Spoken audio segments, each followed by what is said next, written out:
परिचय। बच्चों, कभी कभी हमें ऋणात्मक चिन्हों से युक्त संख्याओं के प्रयोग की जरूरत होती है। तापमान को रेखांकित करते समय हमें इसकी जरूरत होती है। ठंडे प्रदेशों में जहां तापमान 0 से नीचे चला जाता है, ऐसी स्थिति में तापमान को रेखांकित करने के लिए हमें ऋणात्मक संख्याओं की जरूरत महसूस होती है। इस पाठ में हम लोग ऋणात्मक, धनात्मक एवं पूर्ण संख्याओं के समूह, जो पूर्णांक भी कहलाते हैं, उनके बारे में सीखेंगे।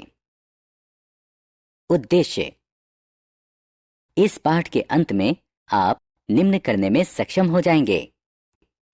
पूर्णांकों को परिभाषित करना, पूर्णांकों को संख्या रेखा पर वर्णन करना, पूर्णांकों के क्रम को परिभाषित करना, पूर्णांकों का योग एवं घटाव ज्ञात करना, पूर्णांकों के योग एवं घटाव को संख्या रेखा पर निरूपित करना। पूर्णांक पूर्ण संख्याओं एवं ऋणात्मक संख्याओं का संग्रह पूर्णांक कहलाता है। जैसे घटा 4, घटा 3, घटा 2, घटा 1, 0, 1, 2, 3, 4 इत्यादि।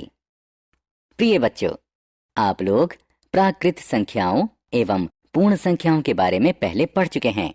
यदि हम इन प्राकृत संख्याओं से पहले ऋणात्मक चिन्ह रख देते हैं तो हमें पूर्ण संख्याओं के साथ इन ऋणात्मक संख्याओं का जो संग्रह प्राप्त होता है वह पूर्णांक कहलाता है। संख्या रेखा पर पूर्णांक का निरूपण। यह आकृति एक संख्या रेखा को दर्शाती है, जिस पर समान दूरी पर कुछ बिंदुओं को अंकित किया गया है। इस संख्या रेखा पर एक बिंदु 0 के रूप में अंकित किया गया है। बिंदु जो कि अंकित बिंदु 0 के दाईं तरफ है, धनात्मक पूर्णांक कहलाते हैं।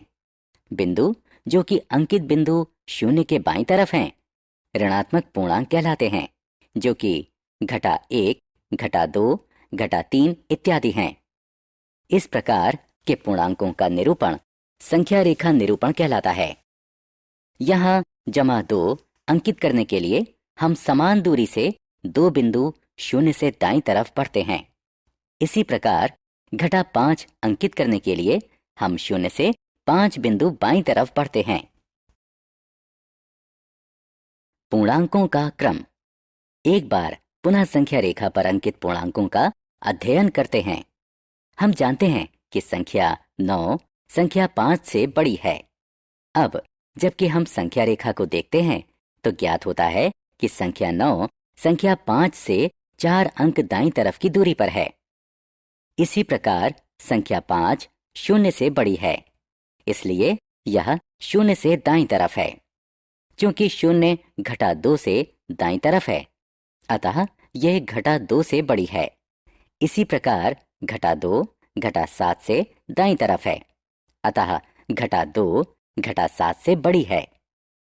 इस प्रकार हम देखते हैं कि संख्या रेखा पर बड़ी संख्या दाईं तरफ अंकित की गई है तथा अपेक्षाकृत छोटी संख्या संख्या रेखा पर बाईं तरफ अंकित की गई है।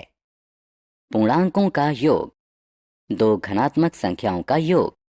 उदाहरण: एक लड़का सीढ़ियों पर चढ़ता है, वह 6 पायदान ऊपर चढ़ता है एवं थोड़ी देर ठहरकर पुनः 4 पायदान और ऊपर की ओर चढ़ता है, तो वह लड़का सतह से कितनी पायदान ऊपर चढ़ता है?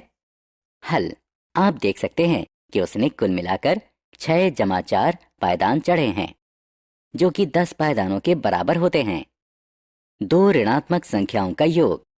उदाहरण: एक खेल जिसमें आपको कागज की कुछ पर्चियों में से 2 पर्ची चुनना है जिस पर संख्याएं अंकित हैं।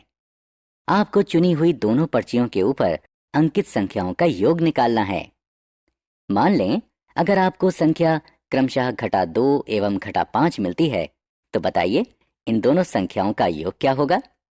यह होगा घटा 7 के बराबर। दो पूर्णांकों का योग। उदाहरण: मान लीजिए ऊपर दिए गए खेल में आपको संख्या क्रमशः -5 एवं घटा 9 दो पर्चियों पर प्राप्त होती है, तो उनका योग क्या होगा? जी हाँ, उनका योग घटा 4 होगा।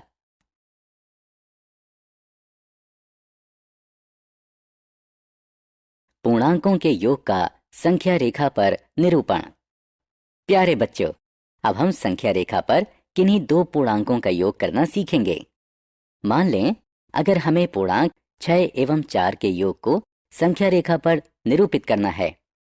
सबसे पहले हम संख्या रेखा पर 0 से दाईं तरफ 6 बिंदु बढ़ेंगे तो संख्या 6 पर पहुंचेंगे। अब पुनः 4 बिंदु दाईं तरफ बढ़ेंगे तो जो संख्या 10 प्राप्त होती है, यही पूर्णांक 6 एवं 4 का योग होगा।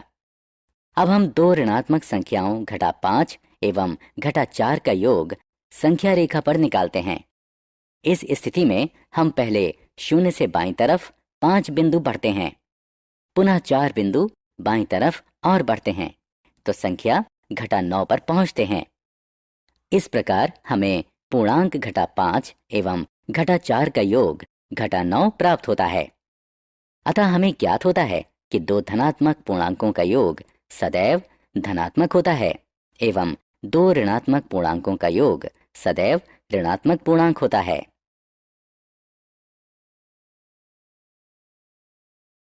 योग व्युत्क्रम। मान लीजिए कोई चींटी 3 बिंदु 0 से दाईं तरफ रेंगती है तथा वापस रेंगते हुए उसी बिंदु पर आ जाती है, तो बताएं वो कहां तक पहुंचती है? आप देख सकते हैं कि यह 0 पर है। इसी प्रकार 2 एवं घटा 2 को जोड़ते हैं तो योग 0 होता है। यदि हम 3 एवं घटा 3, 4 एवं घटा 4 इत्यादि का योग 0 होता है। अतः ये सभी पूर्णांक आपस में योग व्युत्क्रम कहलाते हैं। धनात्मक एवं ऋणात्मक पूर्णांकों का वर्गीकरण कर योग ज्ञात करना। उदाहरण, इस समीकरण का योग ज्ञात करो। हल। इसे अच्छी तरह समझने के लिए हम इस पर आधारित एक उदाहरण की मदद लेंगे।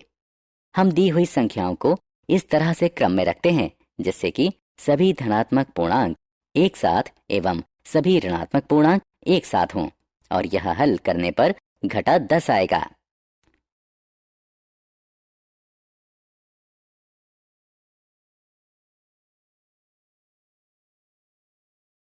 ऋणात्मक पूर्णांकों का घटाव। उदाहरण, घटा 10 में से घटा 5 को घटाओ। हल।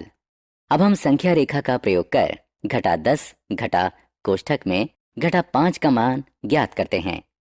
यह घटा 10 जमा 5 की तरह ही है। सबसे पहले हम घटा 10 से शुरू करके 5 बिंदु दाईं तरफ चलते हैं तो संख्या रेखा पर अंकित पूर्णांक घटा 5 पर पहुंचते हैं।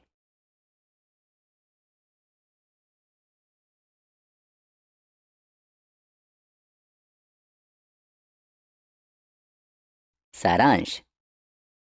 आइए हमने जो कुछ सीखा है उसे संक्षेप में दोहराएं। z बराबर घटा 3 घटा 2 घटा 1 0 1 2 3 पूर्णांकों का समूह है। संख्या रेखा पर सभी ऋणात्मक पूर्णांक 0 से बाईं तरफ और सभी धनात्मक पूर्णांक 0 से दाईं तरफ होते हैं। संख्या 0 सभी धनात्मक पूर्णांक से कम होता है और ऋणात्मक पूर्णांक से बड़ा होता है।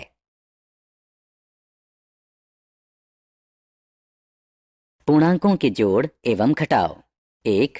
जब दो धनात्मक पूर्णांक को जोड़ा जाता है हमें एक धनात्मक पूर्णांक प्राप्त होता है। जब दो ऋणात्मक पूर्णांकों को जोड़ा जाता है हमें एक ऋणात्मक पूर्णांक प्राप्त होता है। जब एक धनात्मक एवं एक ऋणात्मक पूर्णांक को जोड़ा व घटाया जाता है तो हमेशा बड़ी संख्या का चिन्ह लगाया जाता है। एक पूर्णांक का घटाव उसके योग व्युत्क्रम के योग के समान होता है।